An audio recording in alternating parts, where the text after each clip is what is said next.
এজেন্টদের বের করে দিয়ে সিল মারা হয়েছে। আগে সিল মেরে রাখা হয়েছে, আমরা এটা বলেছি। সিসিটিভি কাজ করে নাই, যার ফলে আমরা গণনা সঠিকভাবে দেখিনি, ফল প্রকাশও দেখিনি। আমরা তো ঘটনা উল্লেখ করে বলছি ভাই, আমরা ঘটনা কিন্তু উল্লেখ করে বলেছি এটা।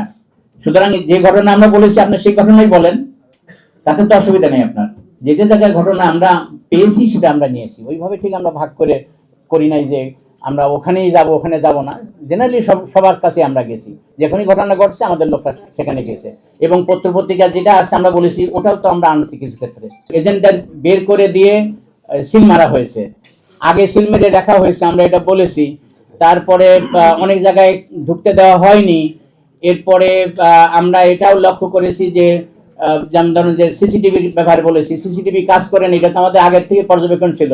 সিসিটিভি কাজ করে নাই, যার ফলে আমরা গণনা সঠিকভাবে দেখিনি, ফল প্রকাশও দেখিনি। আমরা বলেছি এটা যে সিসিটিভি ক্যামেরার যে উদ্দেশ্য ছিল সেই উদ্দেশ্যটা এখানে প্রতিফলিত হয় নাই। সিসিটিভি ক্যামেরার উদ্দেশ্য ছিল হচ্ছে যে ভোট যে দান পদ্ধতি, আমরা অনেক জায়গায় দেখছি যে আপনারা নিঃসন্দেহে গেছেন যে যেখানে পোলিং অফিসারে যে ব্যালট কেটে দিচ্ছে সে জায়গার কোনো রেকর্ড নাই। ওখানে কিভাবে কাজ হচ্ছে নিঃসন্দেহে যেখানে ভোট দেয় সেখানে তো সিসিটিভি ক্যামেরা থাকবে না, আমরা বাইরেই দেখেছি বেশি। আর এটা ছিল যে গণনা যখন করবে প্রিজাইডিং অফিসার, গণনার সময় এটা রেকর্ড করা হবে। তো এই জিনিসগুলো যখন হয়েছে আপনারা তো, আমরা তো রেকর্ড দেখি নাই।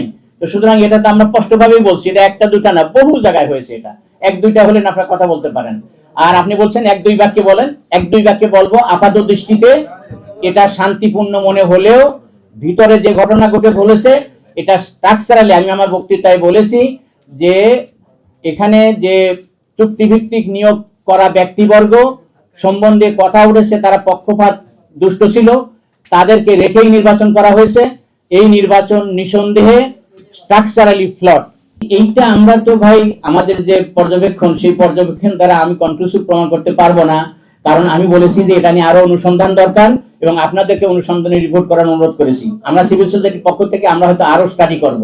তো সুতরাং এটা নিয়ে আমি কনক্লুসিভ মতামত দিতে পারবো না, কিন্তু আমরা বলেছি, ইন্ডিকেশন দেখিয়েছি যার দ্বারা মনে হয় যে আরো কিছু আমাদের তদন্ত করে দেখা দরকার, যে হোয়াট হ্যাজ হ্যাপেন, এইটা আমাদের পর্যবেক্ষণ করে দেখা দরকার। সিভিল সোসাইটির পক্ষ থেকে আমরা অবশ্যই অনুসন্ধান চালাবো।